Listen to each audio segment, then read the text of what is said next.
অবশেষে গাইজ আমি চলে আসলাম মিরপুর 10 মেট্রো রেলে। তো গাইজ এখানে আমি এর আগে আসিনি। তো আজকের ভিডিওতে মেট্রো রেলের টিকিট কাটার সম্পূর্ণ প্রসেস এবং এখানকার প্ল্যাটফর্ম এবং আরো বিভিন্ন বিষয় জানানোর চেষ্টা করব।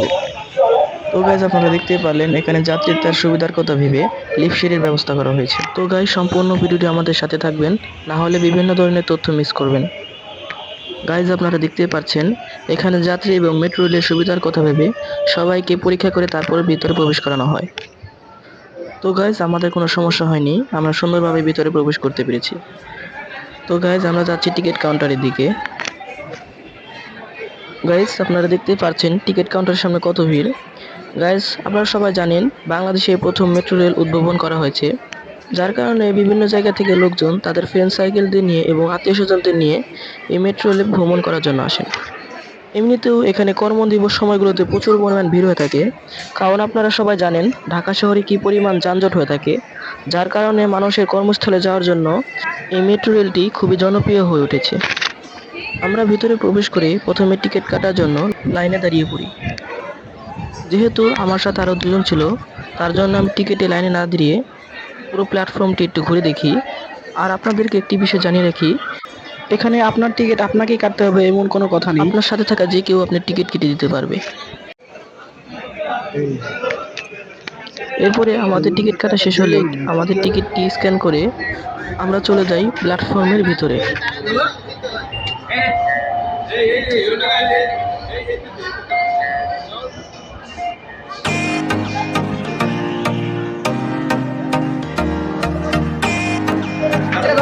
এরপরে প্ল্যাটফর্মের ভিতরে ঢুকে ডান দিক বরাবর সিঁড়িতে চলে যাই উপরে।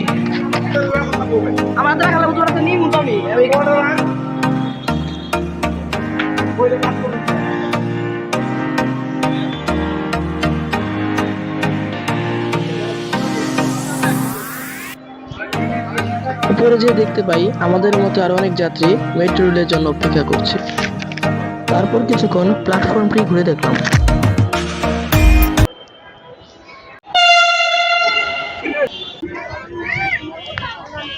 একটু পরে চলে আসে আমাদের অপেক্ষিত মেট্রো রেল। যাত্রীদের তাড়াহুড়ার কারণে ভিডিওটি ভালোভাবে করতে পারিনি। গাইস আপনারা দেখতে পাচ্ছেন আমাদের সাথে কি পরিমাণ যাত্রী উঠেছে।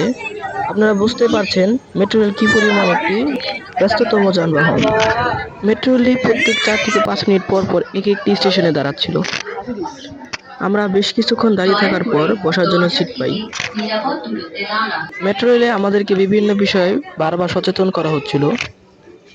এরপর 20 থেকে 22 মিনিট ভ্রমণ করার পর আমরা চলে যাই ঢাকা মিরপুর 10 থেকে মতিঝিল। প্ল্যাটফর্ম থেকে বেরিয়ে আসার সময় আপনাকে আপনার টিকিটটি একটি মেশিনের মাধ্যমে জমা দিয়ে আসতে হবে, কারণ আপনি যেন সেই টিকিট দিয়ে দ্বিতীয়বার মেট্রো রেলে ভ্রমণ করতে না পারেন।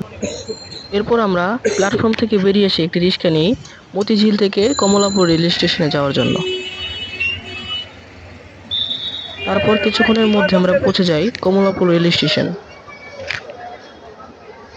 রেল স্টেশনের টিকিট কাউন্টারে গিয়ে আমরা জানতে পারি ঈদ উপলক্ষে সমস্ত সিট অনলাইন বুকিং চলছে। এর কারণে আমরা যদি ট্রেনে ভ্রমণ করি তাহলে আমাদেরকে আসনবিহীন টিকিট দেওয়া হবে। এটার মানে আমাদের পুরো রাস্তা দাঁড়িয়ে যেতে হবে। তারপর জনপ্রতি 320 টাকা করে টিকিট কেটে আমরা রওনা হই প্ল্যাটফর্মের দিকে। গাইস আপনারা দেখতে পাচ্ছেন ঈদ উপলক্ষে স্টেশনে লাইটিং করা হয়েছে। এরপর আমরা সিরিয়ালভাবে মেন গেটে প্রবেশ করি। সেখানে টিটি আমাদের সবার কাছে টিকিট আছে কিনা সেটা চেক করছিল। আমি আসলে জানি না উনি টিটি নাকি, কেউ যদি জেনে থাকেন অবশ্যই কমেন্টে জানিয়ে যাবেন। ভিতরে প্রবেশ করে আমরা খুঁজছিলাম আমাদের ট্রেনটি কয় নাম্বার প্ল্যাটফর্মে আছে।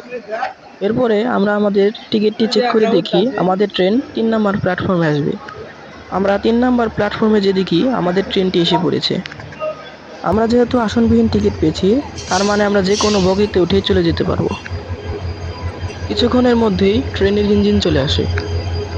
আপনারা যারা ট্রেন দেখেছেন কিন্তু ট্রেনে কোনোদিন ভ্রমণ করেনি, আপনারা অনেকে ভাবতে পারেন এত বড় ট্রেন কিভাবে ঘোরানো হয়। আসলে এত বড় ট্রেনকে ঘোরানো সম্ভব না, যার জন্য ট্রেনের ইঞ্জিনকে একবার সামনে এবং একবার পিছনে জয়েন করা হয়।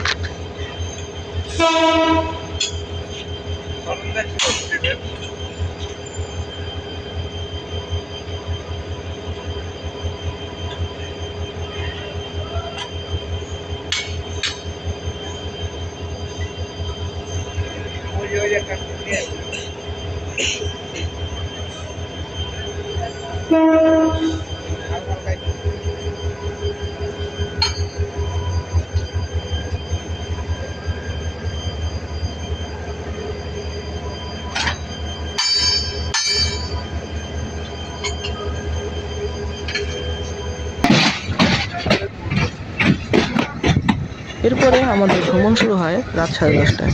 যদিও আমাদের টিকিটের সময় ছিল রাত 10টা। গাইস, এর আগে আমি কোনোদিনও ট্রেনে উঠিনি, এটি আমার ফার্স্ট টাইম ট্রেন ভ্রমণ। আমাদের ট্রেন ভ্রমণটি যেমনই হোক না কেন, ভ্রমণের সমস্ত বিষয় আপনাদের সাথে শেয়ার করার চেষ্টা করব। যেহেতু আসনবিহীন টিকিট পেয়েছি, বুঝতে পারছি না ভ্রমণটি কেমন হতে চলেছে।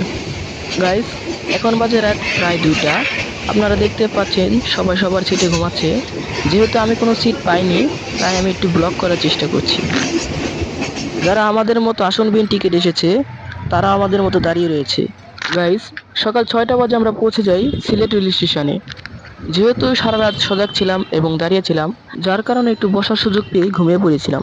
এজন্য সিলেটের সকালের ভিউগুলো নিতে পারিনি।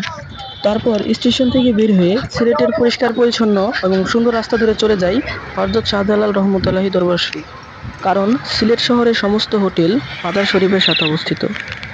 গাইস, আমাদের এইবারের ভ্রমণ সিলেট শহর, যার কারণে দার্জিলিং বা চা বাগানের কোনো ভিউ এই ভিডিওতে আপনারা পাবেন। গাইস, সিলেট শহরে এসে মাজার শরীফের পাশে হোটেলে থেকে যদি মাজার শরীফই না দেখায় তাহলে কি দেখালাম।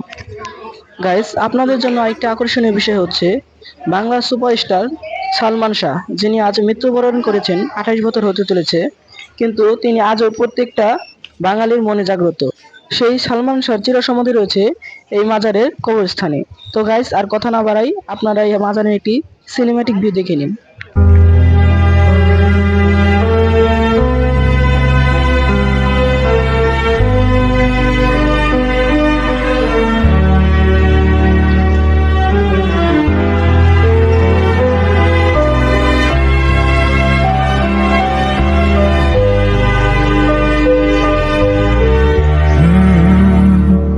يا من صليت بكل الأنبياء، يا من في قلبك رحمة للناس، يا من ألفت قلوبا بالإسلام، يا حبيبي يا شافعي يا رسول الله، بأمي وأبي فديتك سيدي، صلاة وسلام عليك يا نبي. حبيبي يا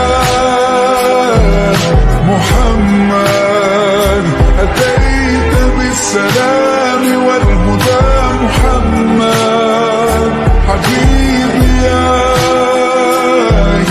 محمد، يا رحمة للعالمين يا محمد، يا من حليت حياتنا بالإيمان، يا من بجمالك علمت الإحسان، يا من نورت قلوبنا بالقرآن، يا حبيبي يا شافعي يا رسول الله، بأمي وأبي فديتك سيدي، صلاة وسلام عليك يا نبي.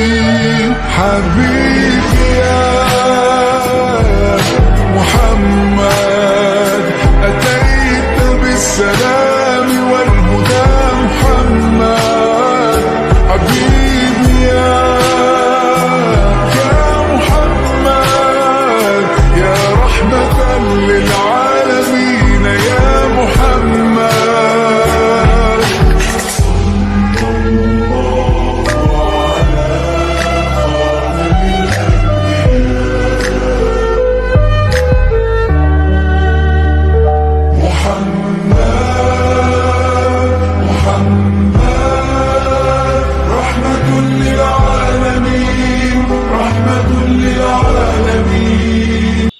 এটাই হচ্ছে সেই বাংলা সুপারস্টার সালমান শাহর চিরসমাধি, যার জন্য আজও হাজারো বাঙালি পাগল।